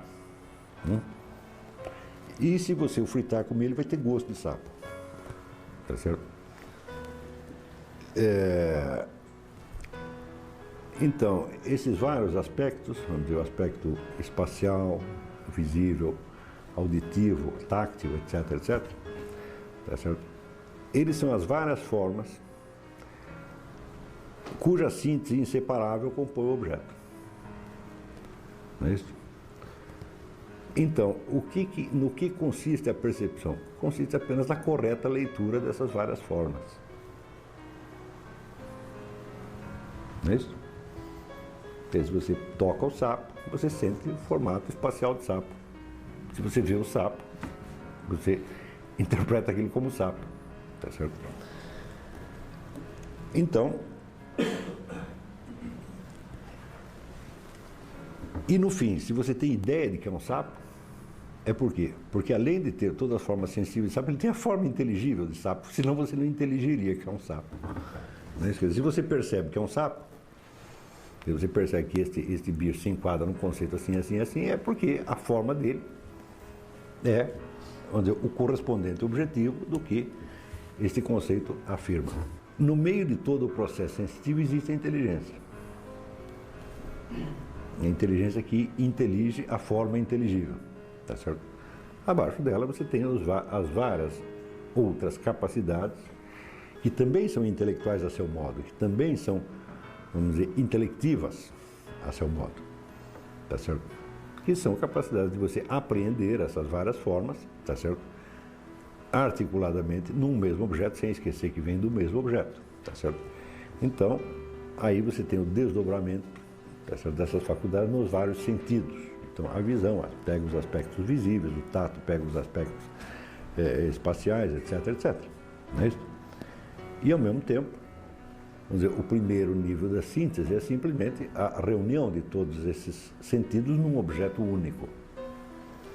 Não é isso? E a isso eles chamam o sentido comum, os sensos comunes, que já é um rudimento da inteligência, tá certo? A teoria é bastante elegante e, de fato, não há nada que possa derrubá-la. Qualquer outra coisa que você acrescente, não vejo como... Né, por exemplo, eu não creio que seja negável, por exemplo, que os sentidos próprios, como visão, audição, etc., etc., não captem as formas correspondentes aos outros sentidos. Ou seja, o olho não ouve e o ouvido não vê. Então, cada um só pega o seu. Então, como é que você sabe que tudo está no mesmo objeto? É evidentemente porque você tem a capacidade de fazer isso. Se você pega, você pode fazer. Isso que se chama, não sabemos como funciona isso, mas sabemos que essa função existe. E é isso que eles chamavam os sensos comunes, que é a identificação, vamos dizer, da fonte unitária dos vários sinais recebidos. Então, em primeiro lugar, isso quer dizer que Aristóteles e os escolásticos viam o processo de percepção como um simples processo de informação. A entrada de informação e síntese de informações. E isto foi, vamos dizer, muitas vezes trabalhado, retrabalhado, em muitas versões diferentes, cada vez mais elegante, etc., etc. De repente aparece Thomas Hobbes e diz o seguinte: isto é tudo uma besteira. O que acontece é o seguinte: o que acontece é que o objeto da percepção, ele pressiona o nosso corpo e o nosso corpo de dentro ele reage à pressão. E é assim que se dá a percepção. Então, por exemplo, você quando, né, se você apertar o seu olho, você vê uma luz. Se apertar o ouvido, você ouve um som. Então, quer dizer, quando você ouve um som, fora porque você está sendo apertado. Então, isto é o que na fase moderna se chama a teoria da percepção. Mais ainda, ele diz, os estímulos que vêm do objeto, tá certo? Vamos dizer, aparecem em você como representações. Então, se um objeto apertou seu ouvido, você ouve um som. Mas o som que você ouviu é uma representação. Esta representação não está no objeto. Quer dizer, o som que você ouve não é o som que o objeto emitiu. Porque se fosse o som do objeto, ainda estaria nele e não estaria em você. Portanto, em princípio, não há muita relação entre o que você ouve e o som que foi ouvido fora. Né?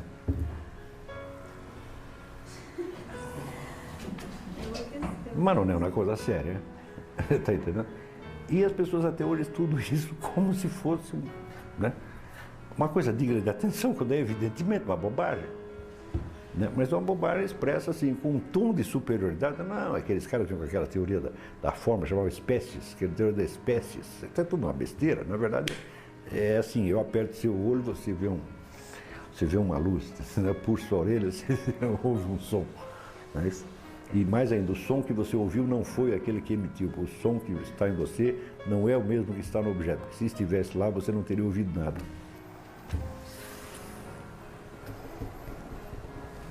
E assim vai. As teorias de Descartes não são melhores do que essa. Entendeu?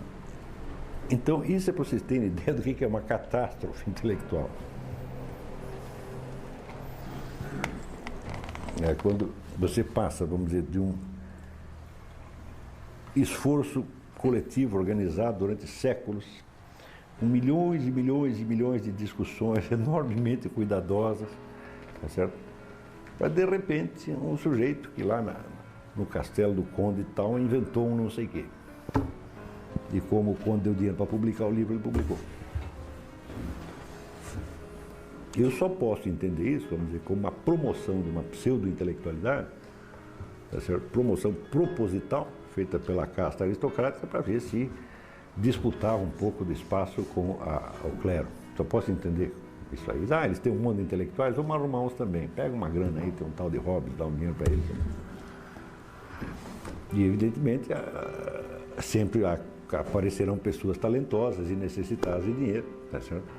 Que aceitarão isso, ou então até algum aristocrata pode se meter a fazer suas próprias especulações depois que se aposenta, como por exemplo fez Descartes.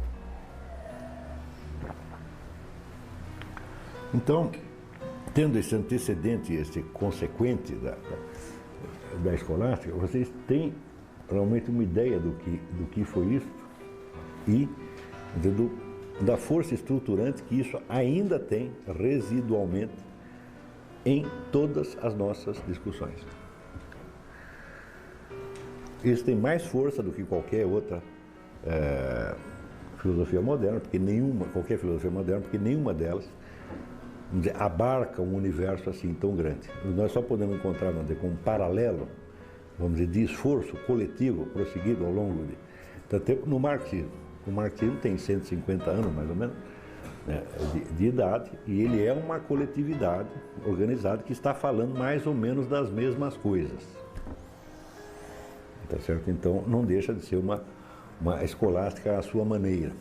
Né? Quer dizer, é um esforço filosófico, ao mesmo tempo pessoal e coletivo, da parte de cada um, na qual cada um, partindo, vamos dizer, da sua experiência, das suas verificações pessoais, da sua própria busca de unidade do conhecimento na unidade da consciência e vice-versa, tá certo?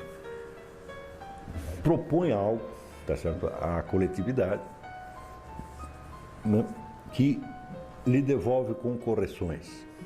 Nesse sentido, o marxismo é evidentemente uma escolástica. Uma outra seria a psicanálise, por exemplo, tá certo? Mas é evidente que nenhuma dessas tem nem a amplitude de assunto e nem a elevação, tá certo? De inspiração e muito menos a perfeição técnica e a honradez intelectual da escolástica. tá certo? Então isso quer dizer que nós ainda dependemos da escolástica e para toda a humanidade, que saiba ou não, ela ainda é o ponto de referência. Não a escolástica considerada como conteúdo filosófico, tá certo? Mas como forma, né, de organização da atividade intelectual, arraigada, por um lado, na realidade, na experiência efetiva, tá certo? E, por outro lado, elaborada num edifício doutrinal comum. Diga. Sobre a percepção, nós captamos os objetos a partir de algumas categorias perceptivas, né? E essa... Por exemplo, quando nós dizemos isso aí, por exemplo, é o Kant, é o Kant e o Jean Piaget. Essas afirmações nós captamos a partir de certas categorias cognitivas. Né? Quando Kant diz isto, o que ele está fazendo? Qualquer escolástico concordaria perfeitamente com isto, tá certo? Porém acrescentaria imediatamente. Você capta de acordo com certas categorias perceptivas porque o objeto emite de acordo com certas categorias emissivas. Isso imediatamente. Qualquer escolástico mataria isso na primeira. Ou seja, você só pode captar aquilo que está na sua estrutura de percepção, porque o objeto só pode emitir aquilo que está na sua estrutura de emissão. Se um sapo quiser cantar como um roxinol, ele não pode. Então esta informação auditiva ele não passará para você. Você está entendendo? A gente tem certeza, por exemplo, né? Os cães, por exemplo, eles não têm a especularidade, né? Eles não conseguem perceber que estão frente a um espelho, né? Então eles veem algo parcial, né? A gente não poderia estar... Esse é um dos motivos pelos quais você tem um cachorro, não é o cachorro que tem você. Não é assim? Quer dizer, quando você pega um animal que ele tem uma limitação, tá certo? Perceptiva que você não tem, e ao mesmo tempo você pode ter uma limitação que ele não tem, a qual dos dois incumbe saber isso? A você ou ao animal? Eu vejo mais, mas assim, não existiriam visões, não sei, visões mais complexas, não sei. Assim. Mas claro que existe.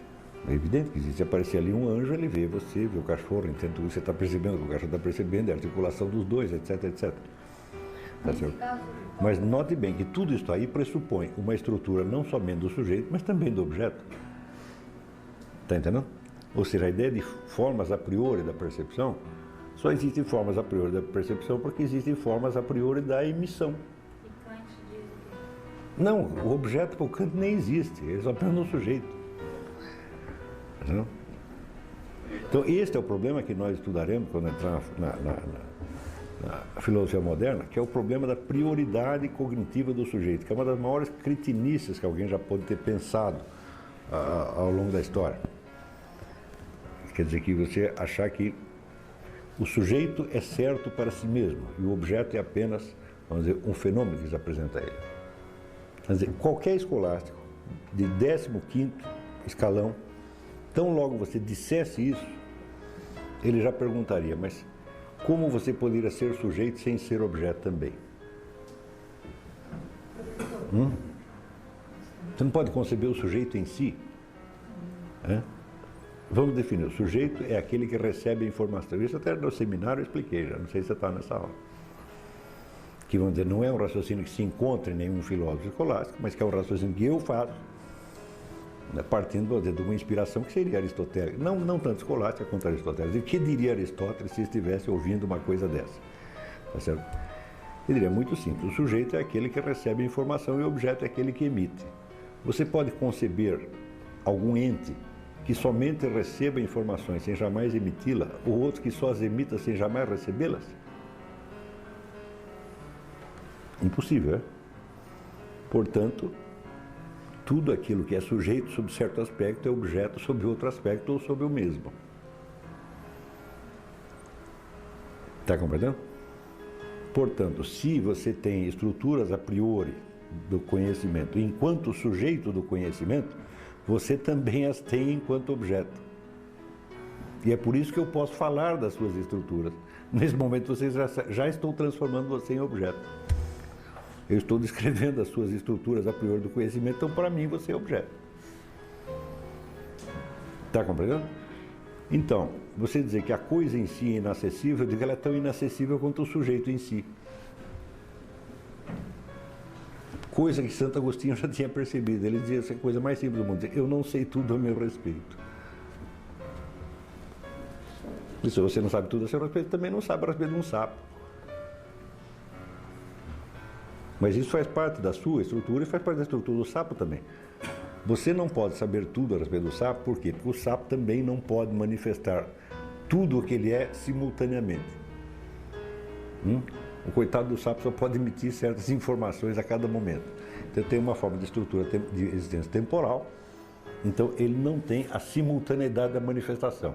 Portanto, ele não pode ser conhecido na sua inteireza por outro ser temporal, porque ele também não existe na sua inteireza. Então, se você não sabe tudo a respeito do sapo, isso não é uma deficiência sua, isso é uma deficiência do sapo. E o conhecimento que você tem dele é limitado, porque ele é limitado, portanto, esse conhecimento é perfeitamente adequado à forma de existência dele. Isto aqui qualquer escolástico perceberia no primeiro momento. Mas acontece que quando o Kant abre a boca para falar desse negócio, os escolásticos não eram mais escolásticos, já estavam, como é que se diz, eram escolásticos contaminados de racionalismo clássico, como Christian Wolff. Era um escolástico meio spinoziano, meio cartesiano, tá entendendo? Então não eram mais escolásticos de verdade, tá entendendo? Mas se fosse, sei lá, São Tomás de Aquino, nem precisaria pensar, São Tomás de Aquino dormindo diria isso. Olha, avisa esse idiota que é assim, é assim. Ele não conhece o sapo em si, porque o sapo também não está lá em si, porra. Como é que o sapo ia estar em si? Que raio de sapo é esse? Quer dizer, o sapo teria que estar presente com a totalidade dos seus momentos, num só momento. É o super sapo. Você tinha uma pergunta lá atrás, né? Quando eu estava referindo ao cão, existem sentidos que o cão tem de audição que nós não temos, né? Sons que Isto. capazes de ouvir que nós não Isso. somos. Só que nós sabemos disso e ele não. Certo. Então também seria, assim, digamos, perigoso a gente também subestimar a capacidade do outro ser, achando que ele não é capaz de alguma coisa, porque aí nós é que estaríamos incorrendo um erro, porque pode ser que ele perceba. Não, A a única diferença é o seguinte, vamos dizer, isso aí já está, vamos dizer, na Bíblia. Né? A única diferença é o seguinte: todas as capacidades que os animais têm são lineares, elas vão numa certa direção, à custa da perda de outras. E o único bicho que sintetiza tudo isso é o ser humano. De cara, o único bicho que sabe da existência de todos os demais bichos é o ser humano.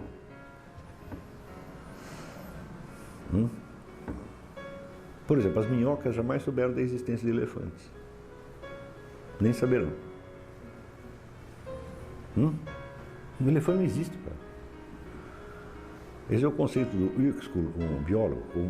Cada bicho vive num círculo de experiência muito limitado e determinado, que chama o seu Umwelt, é o mundo em torno. E desse mundo em torno só tem um certo número de coisas. Tá, né? Nós enxergamos o Umwelt de cada bicho, tá certo? E enxergamos aquilo articulado com o do outro bicho, outro bicho, outro bicho, outro bicho, outro bicho, outro bicho, e tudo isso está no nosso Umwelt. Entendeu? Então, pode haver criaturas superiores a nós, mas de natureza espiritual que enxerguem mais. Mas dos animais viventes, nós é que estamos enxergando mais. Então, o que estão achando ruim? Né? Quer dizer, é claro, por exemplo, um lobo pode ter muito mais faro. Não é isso? O senhor entende a percepção como uma integração de um processo assim, que dá sensações, gera imagens, e o conjunto das imagens gera a percepção? Sim. Sensações auditivas geram imagens auditivas, sensações gustativas, imagens gustativas. Quer dizer, um conjunto de imagens, os sentidos proporcionam. Logicamente explicado é assim. Mas a explicação, vamos dizer, a estrutura lógica do processo não é a sua estrutura real. Porque a estrutura lógica vai ter que desmembrar os vários elementos para você saber, né, distinguir, tá certo? Mas no processo real, tudo isso vem misturado. Então, nós dizemos, não, pelas sensações, nós agrupamos as sensações. Bom, isso seria assim se você pegasse um processo que é instantâneo e desdobrasse, ele fizesse uma espécie de câmara lenta. Quer dizer, essa é apenas a estrutura lógica, não é o processo real. Essa é outra confusão também que nenhum escolástico faria. Tá certo? O que é, vamos dizer, a estrutura de um processo com o que é a sua realidade temporal. Temporalmente, tudo isso é quase simultâneo, você faz tudo isso ao mesmo tempo. Né? Eu não vou ter, né? Não vou ter primeiro a sensação de martelada no dedo para depois perceber que deu uma martelada no dedo. Pelo amor de Deus, você tem a sensação no mesmo tempo que você tem a percepção. Não é isso? Agora, que são coisas distintas, são. Eu digo, o fato da martelada no dedo é distinto da dor. Claro que é distinto da dor. Só que são percebidos como síntese. Não é isso? Então, esse processo vai das sensações para as imagens, etc.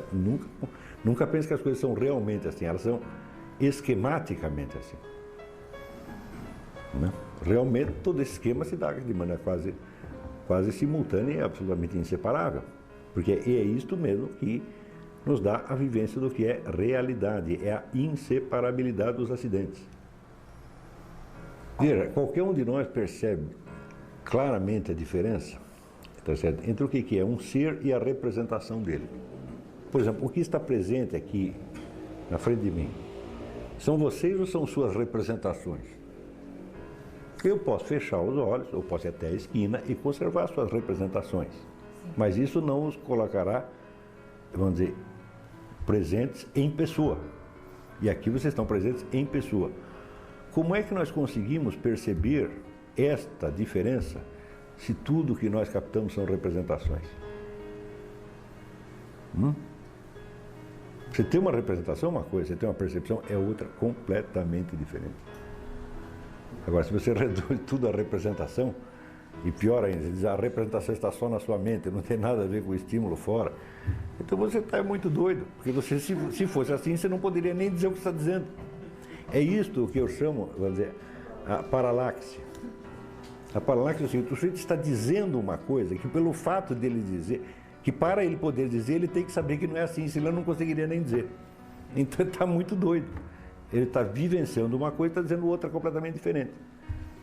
Quer dizer, veja, o sujeito reúne uma plateia de pessoas reais, tá certo? E diz, não há percepção do real, só representações. Eu digo, mas para quem você está dizendo isso?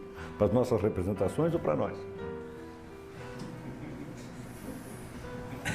Se é para as nossas representações, você nem precisaria ter vindo em pessoa, mandasse a sua representação.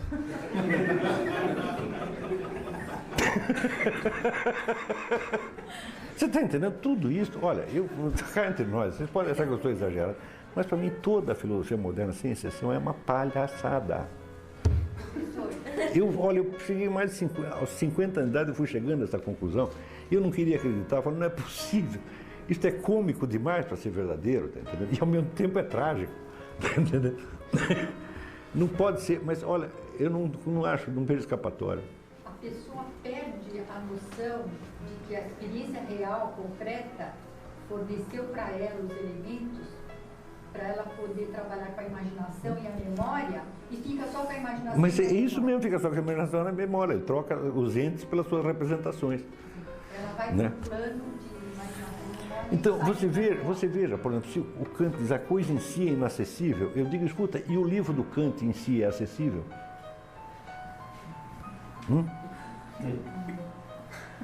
Isso aqui é a filosofia de Kant, tá certo? Ou é apenas o seu aspecto fenomênico?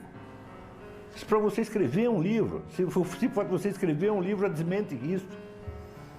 Quer dizer, a capacidade que esse pessoal tinha de se transpor, vamos dizer, a um mundo hipotético e depois, em nome dele, negar o próprio mundo no qual ele se instalou para poder fazer hipótese, é absolutamente fantástica. Não tem, Hã? não tem. Tem ainda, porque esse negócio virou um vício. Entendeu? Então, e hoje eu quase que lamento o tempo que eu perdi estudando esse filósofo. Eu falo, mas não precisava mais de 15 minutos para cada um. Eram caras, vamos dizer, que filosofavam sem fiscalização. Eram amadores. Você está entendendo? Você não tinha uma comunidade organizada de gente habilitada para cobrar. O Descartes escrevia, agora eu vou lá ler para a Rainha Cristina da Suécia. Mas o que a Rainha Cristina entende desse negócio? É outro idiota, pô, entendeu? Quer dizer, apenas tem mais dinheiro. Quer dizer, você faz sucesso com isso no meio do mundo de rico bocó e acha que você é grande coisa. Quer dizer, você é um trouxa que engana o outro um pouco mais trouxa. Agora, você pega um bando de cara habilitado e explica isso para eles. Né? Agora, o fato é o seguinte, é que a separação sociológica dessas categorias de pessoas já era tão profunda que você já não tinha mais um escolástico que se interessasse em examinar isto. Na época você ainda tinha escolástico, na época do Descartes tinha escolástico muito habilitado, mas na Espanha. Então até chegar Descartes na Espanha levou mais 2 séculos. Não é isso? Mas bom, eu imagino, sei lá, o que diria um Francisco Soares, lendo Descartes, acho que ia dar risada. Não posso conceber outra reação possível. Porque são, vamos dizer, erros absolutamente pueris. Entendeu?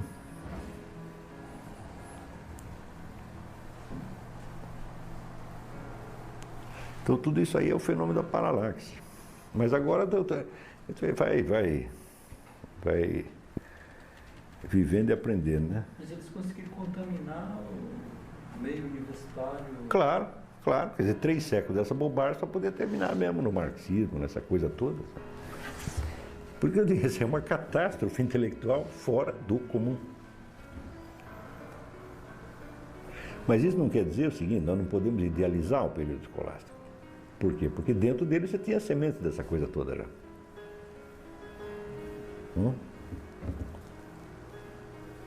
Por exemplo, a ideia mesma de você fazer uma exposição unitária e sistemática de toda a doutrina, bom, por um lado é uma ideia majestosa, maravilhosa.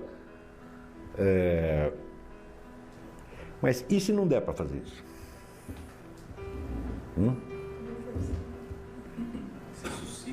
E se a parte que deve ser deixada, vamos dizer, ao mistério e à experiência direta, deve ser um pouco maior, como foi feito na Igreja Oriental? Talvez funcionasse melhor. Você não tem uma suma na Igreja Oriental. A Igreja Oriental continua na fase patrística até hoje, ele só escreve sobre aspectos determinados. Ninguém diz, não, nós vamos aqui resolver todos os problemas, né, da origem do mundo, problema da cultura, da história, tudo baseado na revelação cristã. Eles nunca tentaram fazer isso. Vão pegando o problema à medida que eles aparecem. E você vê que ao longo dos tempos a Igreja Oriental sobreviveu melhor do que a Ocidental. Veja, sobreviveu melhor ao comunismo do que a nossa sobreviveu ao capitalismo. Tá? Sobrevive melhor a porrada do que, né, ao dinheiro. Pô. Então, porque alguma força a mais tem, quer dizer, talvez tenha uma flexibilidade maior, porque como Goethe, que no museu, né? No museu na Itália, e vendo tudo misturado, tem um quadro do século XV com uma estátua do século II, e daí, mas é assim mesmo, daí o guia disse, queste cose hanno bisogno di un po' di confusione. Essas coisas precisam de um pouco de confusão. Né? Então a Igreja Oriental também pensa, essas coisas precisam de um pouco de confusão. Por quê? Porque é mais fácil você pegar a coisa, vamos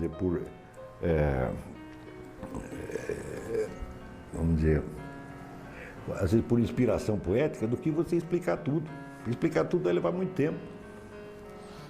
Então, assim, aliás, esse é um dos princípios do esoterismo. Não explique nada. Você diz, entendeu, não entendeu, entendesse.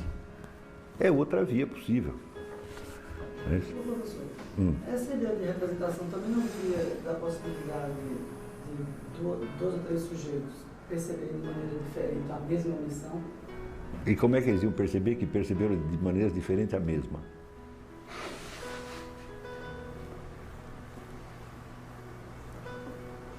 Que mesmo é essa? É claro que eles têm que perceber de maneira diferente pelo simples fato de que são pessoas diferentes. E estão em lugares diferentes, não podem ocupar o mesmo lugar no espaço. Tá certo?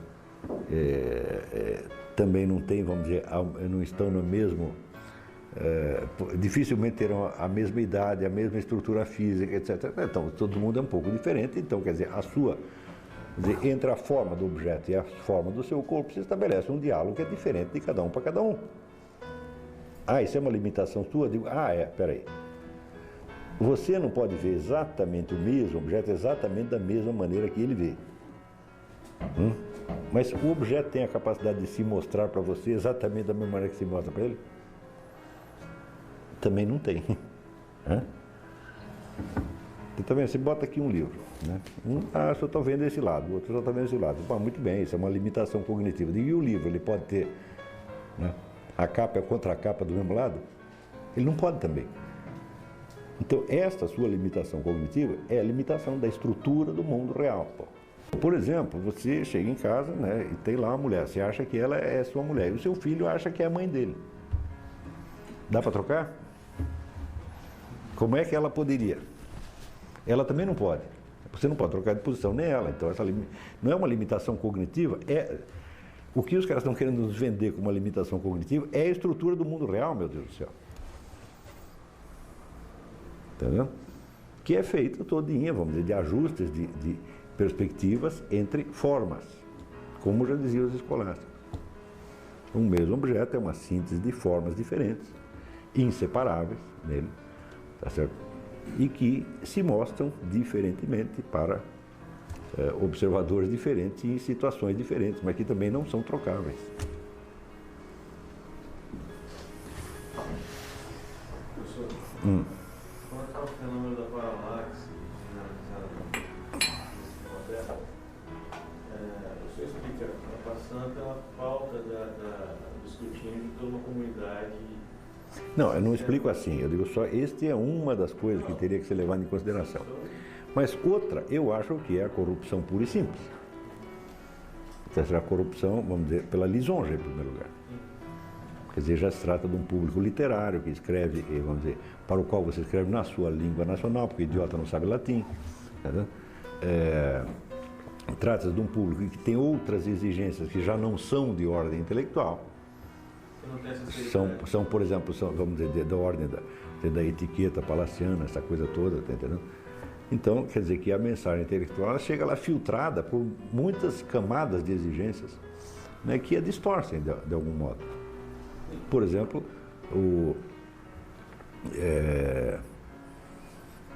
no meio palaciano, por exemplo, podia ser, vamos dizer, que a elegância sonora do escrito fosse considerada mais importante do que o seu conteúdo. Ao passo que no meio escolástico as pessoas nem se interessavam por isso. Quer dizer, que era um meio de cientistas que estão interessados em ciência, em conhecimento, é diferente. Né? E o negócio literário era fora, era outro departamento. O porquê deste negócio, isso já é um abacaxi do tamanho de um bonde. Então, eu estou me dedicando há algum tempo, e vou dedicar mais alguns anos, à descrição do que aconteceu, porra, tá entendendo? Agora, saber por que aconteceu, tem que você ter o resto da sua vida para tu investigar, não vai dar tempo. Entendeu? Por exemplo, só para você pegar autor por autor e ver como é que é, vamos dizer, como é que é a estrutura, vamos dizer, da expressão dele está deslocada em relação à estrutura daquilo que ele está, do conteúdo que ele está dizendo, tá certo? E a situação de discurso, eu digo, isso aí já é um problemão.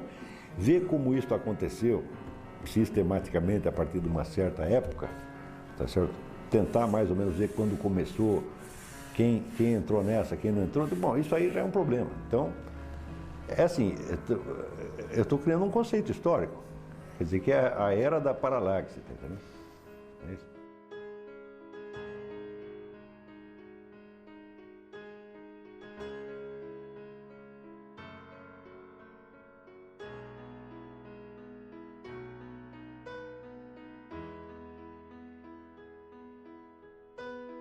Se você gostou do vídeo, não esqueça de dar o like. Se inscreva em nosso canal e tenha acesso a outros vídeos como este.